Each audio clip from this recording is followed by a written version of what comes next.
Bonjour à tous, c'est Paul Dam pour vous présenter aujourd'hui encore un nouvel épisode de Sapin en Sucette. Aujourd'hui, je me suis dit que peut-être qu'il pourrait y avoir comment dire, un conflit entre le système nerveux et une bobine électrique suffisamment puissante.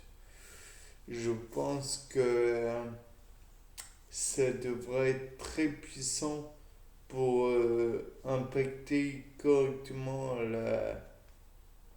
le système nerveux d'une personne. Mais imaginons euh, qu'en plus il faille du temps pour que celui-ci soit impacté correctement. Donc, imaginons que on mette une personne dans auprès d'un électroaimant. Je tiens à rappeler qu'un électroaimant est en fait une bobine de cuivre, par exemple, dans lequel on fait passer un courant assez important durant une plus ou moins longtemps en fait. Et on pourrait même envisager de mettre la personne au centre d'une bobine de cuivre, entre guillemets, c'est-à-dire qu'on faudrait une pièce carrément qui est entourée de cuivre, de fils de cuivre, correctement, naturellement, correctement euh, condu- conductrice, enroulée correctement, qu'il n'y ait pas d'isolement involontaire, enfin bref, et que ce courant soit impacté de telle façon que la personne puisse ressentir tout de même des effets. Faudrait pas que ça dure moins d'un certain temps, j'imagine. Faudrait, et de plus, la quantité d'électricité qui pourrait être employée serait sûrement phénoménale. Mais là n'est pas la question, d'autant que on pourrait aussi envisager de le faire autour de la cage d'un cobaye. Et là, on pourrait envisager que le cobaye soit par exemple un hamster, aussi adorable soit-il, et que cela puisse durer je ne sais combien de temps, d'autant que la cage est en fait souvent en métal, du genre du fer. On pourrait envisager que cette cage devienne un noyau fer qui, qui augmenterait donc la, comment dire, l'impact du magnétisme et qui pourrait naturellement améliorer peut-être l'impact de celle-ci sur le hamster ou le cobaye considéré. Je dis hamster, mais ça pourrait être autre. D'autant, par contre, il y a un petit problème, c'est qu'on n'aurait peut-être pas l'effet bien, bien particulier de le faire sur une partie du corps en particulier. Je m'explique. Peut-être qu'on pourrait avoir un impact bien particulier, par exemple sur une jambe. ou sur une patte en l'occurrence, ou, ou sinon peut-être pourrait-on impacter de d'autres façons et ainsi on pourrait dire que c'est utile ou inutile. Bien sûr, on va me dire plutôt c'est inutile. Mais imaginons qu'une personne atteinte de sclérose en plaques,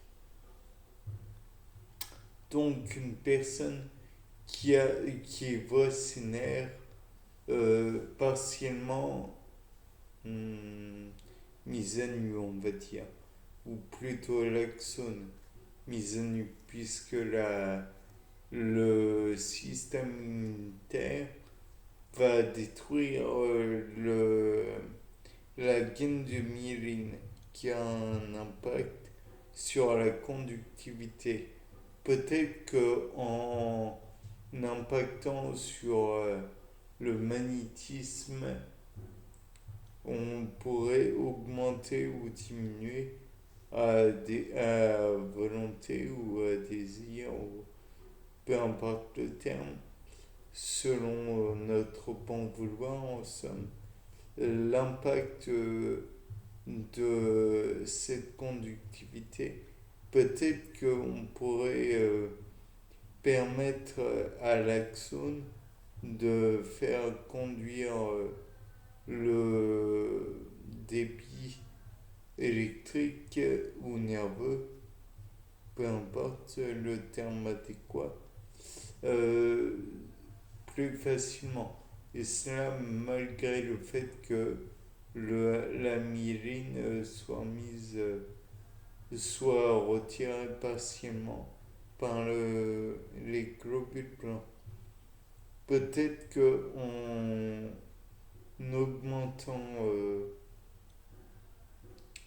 l'impact magnétique, on pourrait avoir une amélioration dans le cas de la maladie. Ce qui nous amène aussi à envisager un autre fait. Peut-être que l'impact des nerfs est très faible au niveau magnétique. Mais peut-être que si on fait courir deux nerfs proches l'un de l'autre, il va y avoir un certain antagonisme. Donc peut-être vont-ils chauffer parce que l'un fait le contraire de l'autre ou que le débit de potentiel d'action est trop important et donc il va y avoir un conflit entre les deux électrons ou les deux potentiels d'action et donc peut-être que l'un allant dans un sens et l'autre dans l'autre, il va y avoir conflit comme je le disais précédemment. Et donc va-t-il se freiner l'un l'autre et donc empêcher la bonne circulation des potentiels d'action. Donc finalement, le rôle des globules blancs n'est pas de détruire vraiment la myéline, mais plutôt de permettre au potentiel d'action d'être freiné et donc aller moins vite et donc permettre une circulation des potentiels d'action. Oui, c'est assez étrange de le voir comme ça, mais le fait est là, plus on démyélinise un air, si tant est que le terme existe, plus le potentiel d'action va aller lentement. Donc il n'y aura plus autant de conflits entre les deux nerfs. Par la suite, on peut envisager aussi que il y ait besoin de, comment dirais-je, d'une amélioration de la conduction du nerf. Et on peut envisager aussi que au lieu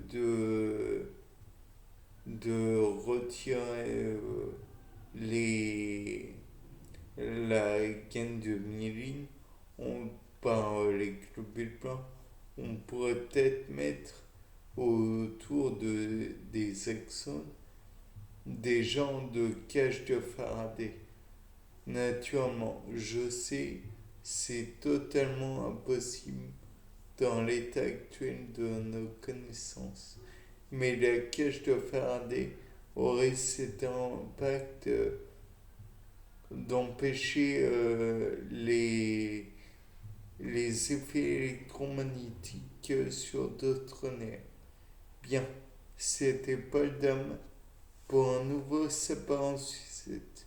Au revoir.